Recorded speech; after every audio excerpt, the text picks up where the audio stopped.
Hi, I'm April. You may know me as Deep South Korean, and I'm here today to talk with Michelle from We Cultivate. Hi everyone, I'm Michelle. I'm the founder of We Cultivate, which is a training and media company dedicated to empowering better conversations on global language and communication. But I'm here today with April because not only did we record a podcast episode together, which will be out in the coming future, but we also have so many topics to talk about at the intersection of her work and mine. So, something that we often take for granted, I think, in this country in particular, is the fact that because we all live with this sort of label of Asian American, or at least Asian on the outside, right? And we have a diversity of experiences as individuals, as people from different ethnic groups, mixed race people, and more, right? And especially if you are in the dynamic of what these terms sound old, but unfortunately, this is what we have to work with. So interracial couples, and so here we also look at those who are adoptees from other, let's say, East Asian or other Asian nations. We run into the sort of monolith problem, right? We run into the you guys are all in the same boat, so you might as well just do your best and just be happy for these wins when you have them. Okay, let's say that's true. Let's say that that's valid rather. But that doesn't mean that we can't also have deeper conversations on what it's been like on an individual level and a systemic level and in your local community and all these other things. I feel like this is why both of us feel so passionate about wanting to bring more of these conversations out into the open, collaborate and work together more because where I work, a lot of people feel like it's very clearly organized. You have native English speakers and non-native English speakers. And then when they see someone like me, and I come across this sometimes, people who I work with from, a bunch of different countries of origin, and they start to question whether or not I'm an actual native English speaker because I have an Asian face.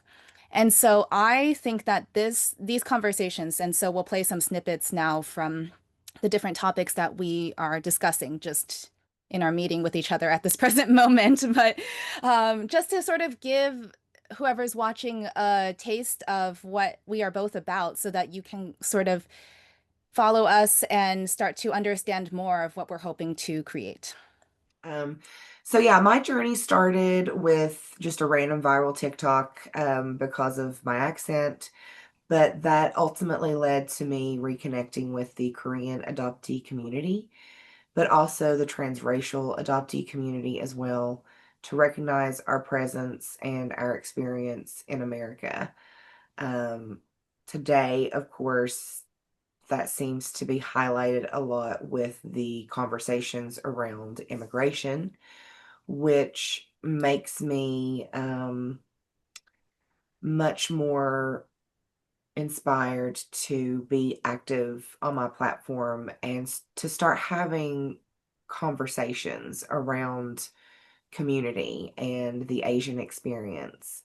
Because I think there's a lot of things that people don't talk about, a lot of things that people in our generation may not even know about our history that reaches all the way back that far east. And that's something that I think we're going to explore a lot as we work together. Right. So we recorded an episode together, but that was really just the start of this beautiful friendship and collaboration, and something that I think we're both working to build with each other because we personally feel so committed to finding better ways of making conversation happen. Action, of course, in a multitude of different forms, but where you come from, what languages you speak, which cultures influenced your life, or how you look vis-a-vis your, like, how you sound, right? For instance, accent comes into play here. And so, what I'm really excited by, and what I hope people watching this will understand, is we're about breaking down what is taught in school or just in society, but don't actually match our reality. if you're watching this on video, clearly I am Asian American and clearly, you know, this is no secret. But it's not because of being Asian that I want to speak on these topics. It's been a big part of my life. Yes, it's obviously a big part of my personal identity, but personally why I also want to tie it in with my professional work in language and communication is that as you live and grow and travel around the world, you start to see that this cannot be a self-limited type of conversation. We have to open it up more. We have to start building better ways to enter into not only community in our societies, but a global community. That's why this is online. That's why this is that's why this is YouTube, right? Or whatever other platform we decide to put this on. So, You know, before now, I think a lot of transracial adoptees had your run-of-the-mill issues with identity. And and then there's this kind of salt to the wound effect that when you do try to speak up about it, people immediately want to call you out as being ungrateful or unappreciative. And if you're Asian, especially, they want to reference how you would have been found in a ditch somewhere had you not been adopted here in America.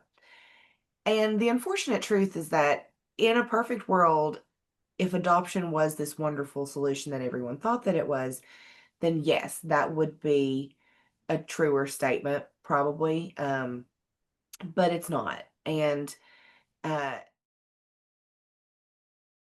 so, there's just a laundry list of travesties. One of them being is that many adoptees were never naturalized. Some didn't know until now. I don't know how they didn't know, but stuff happens. And the adoption system was just not perfect back then. So who's to say they may have actually had a social security card and just never needed to get a passport or never needed to see their naturalization papers. I know that's been a huge conversation amongst Korean adoptees in the groups that I'm in, that they've been reaching out to get their FOIA paperwork, um, just to verify that it is accurate, because sometimes that's not always done properly. They would be naturalized, but then when they got to the paperwork, because everything was sloppy from the adoption agency to being processed here, perhaps their name that they had in Korea didn't match up what they said their Korean name was here. That could be a big problem in today's society with what's going on.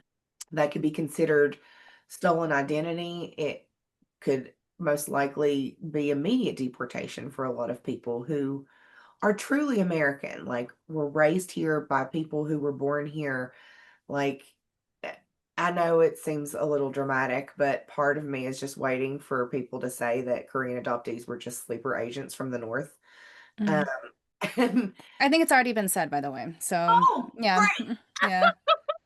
I don't put anything past anyone. So, yeah. I mean, if not in this country, this language, then I've definitely heard it in other places. So, I've also been accused. So, yeah.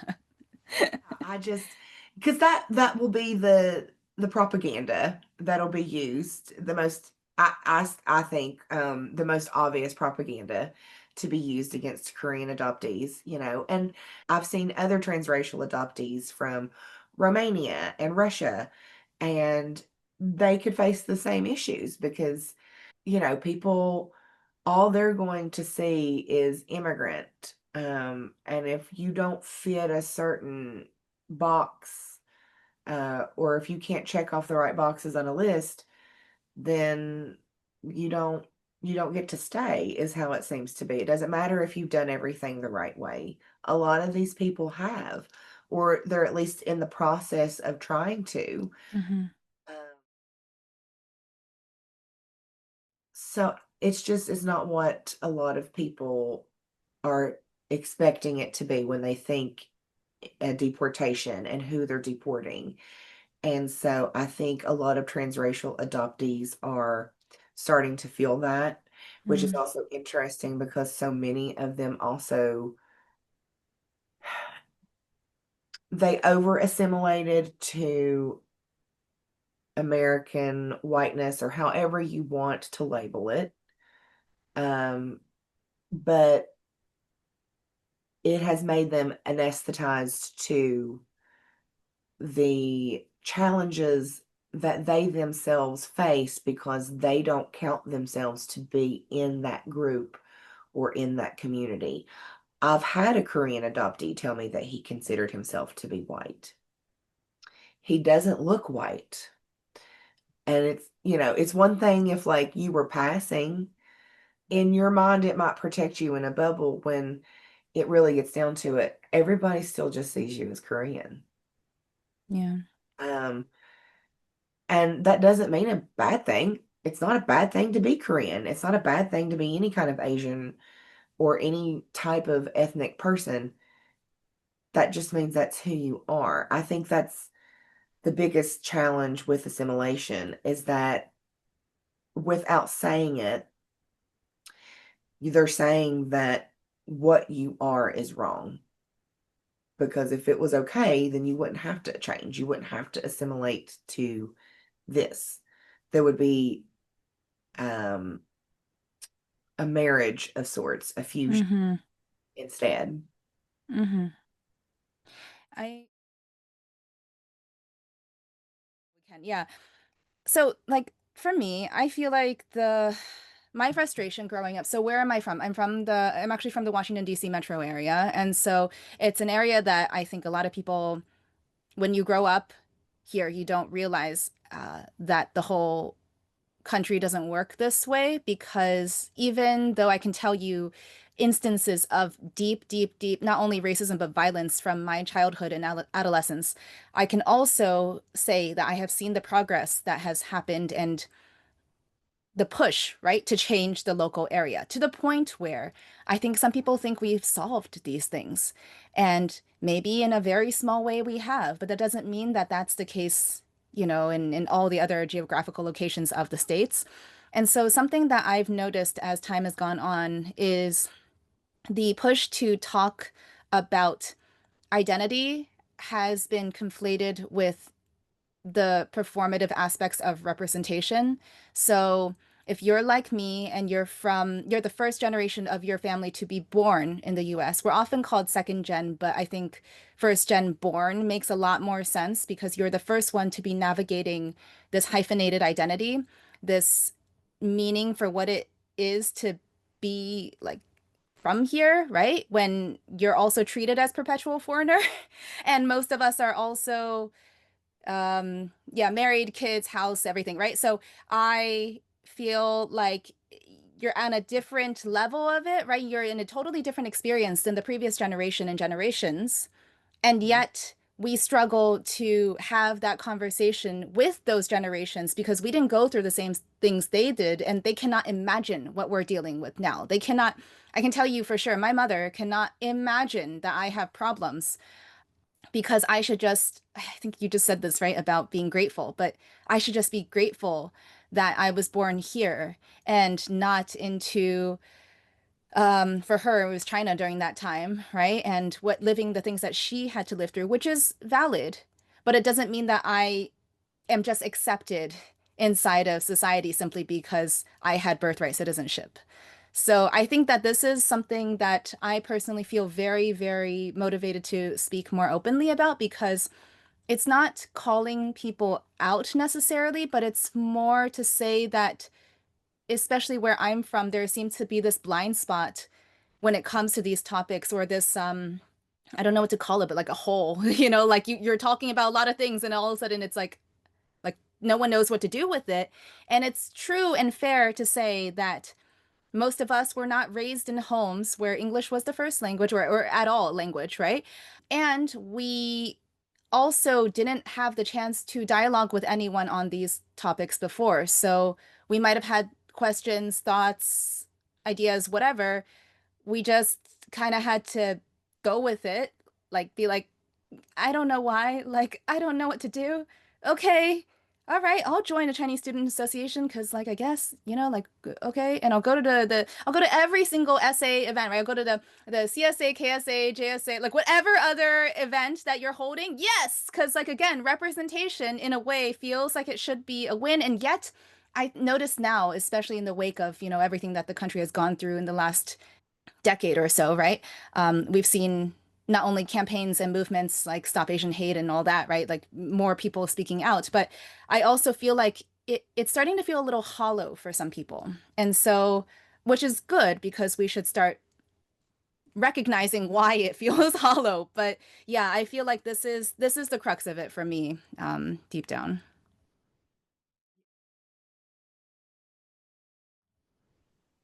It's interesting that you mentioned the Stop Asian Hate because I've also heard other people talking about that and connecting some stuff that you've mentioned before about how um and I and not to point fingers, but naturally because of, how people's experience, I think this is more common in immigrant Asians than it is for perhaps transracial adoptees because we don't have the traumatic history from the East to bring to America with us. But there's still that cultural divide and that division between different types of Asians, even in America sometimes.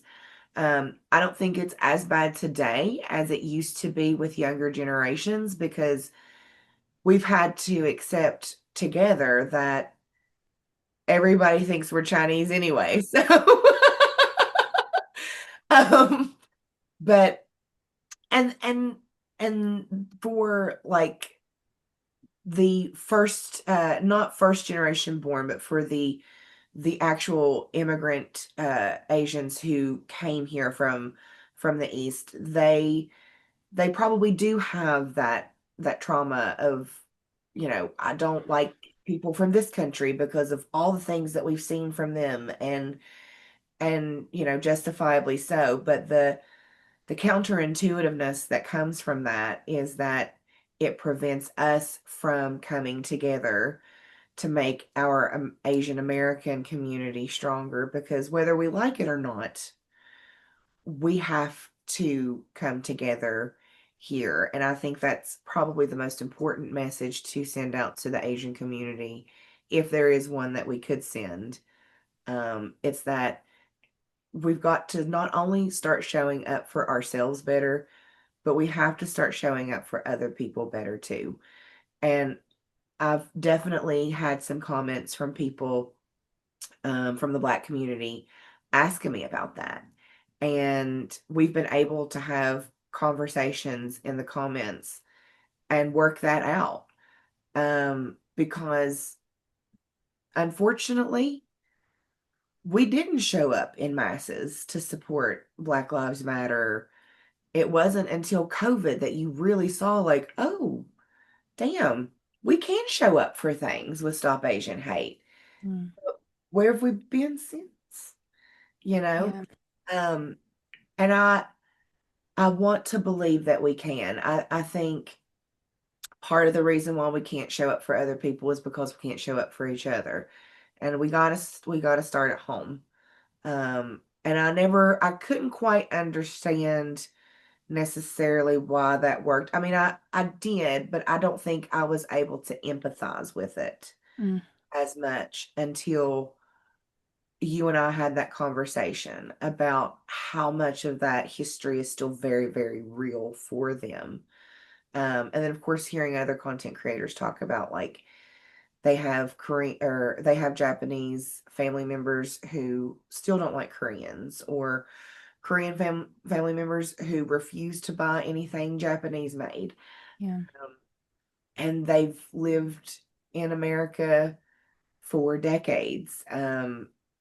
But their children and their grandchildren are the ones who are like, we're still Asian here. Like we have to come together. I think, yeah, like I said, I think it starts at home, and I think we can do it. We just have to realize that we're not, we don't have to live in the stuff that is over there anymore. Yeah, I feel like we can recognize it and understand why it's played such a very real and I mean this is not an opinion, this is historical fact, right? Wars and invasions and it's horrible actually the things that happened, right? And yet also recognize that we are the ones to be born and raised in a different social context. And so it's not to say that we forget and we just move on because peace and love. I think that that's also why we're not getting anywhere with it, with this whole like, oh no, we're all humans and we're all people.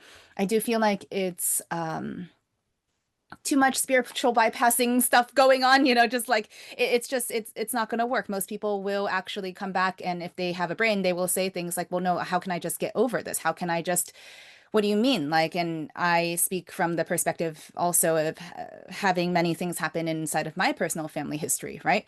And yet I also see how much of it is a choice in how you choose to allow this new social context to be a space to listen to other people as well. And it's hardly ever black and white in times of war, in times of the complexity of not only geopolitical situations, but the tensions of different areas across the world. Why I always push for more global understanding is not because I'm trying to sound like the UN. It's literally just because I'm like, I just can't take it anymore with this sort of like fake idea that we're all just going to get along and kumbaya and oh my God, this is so amazing. We're all here and we're all free. We should be able to talk and recognize the role it's played and recognize how it's impacted all of us. I think it's interesting that you're saying that. I think in your perspective, the adoptee demographic does not necessarily have to carry that because in some ways you guys didn't carry that generation over with you, right? But you Right. also were the ones to be actually born in those countries. Like, I literally need to recognize this for a second. Like, it's just so funny to me, the irony, you know? I didn't make that connection. You're right. Yeah. I can't even claim that. Do you know what I mean? Like, Oh God, we were the byproduct of the trauma. yeah, yeah, Yeah, yeah, yeah, absolutely. Yeah, absolutely. Especially, I mean, I'm sure that's the case for a lot of transracial adoptees, but if you follow the Korean adoptee story, it most definitely is. When you look back in like the 60s and 70s when it first started, because there were so many American soldiers who impregnated Korean women and then left them behind with their children. yeah, And unfortunately, the Korean people didn't want them either because their fathers weren't Korean. Even the president is on film as quoting saying, "We don't want them." Um, so, somebody had to do something. That was, I think, one of those road of good intentions situations, right? Like they did start by trying to give American sired children, I don't know how else to say that. It makes it sound like they're puppies. sired. Let me get my horse. Puppies. Okay, I'm sorry. Um, um, children with American fathers, uh, they did bring a lot of those children over, but then it just kind of turned into like a machine for greed. Um, Yeah. and that's when it got really kind of even more twisted with all of that stuff too, right? But I think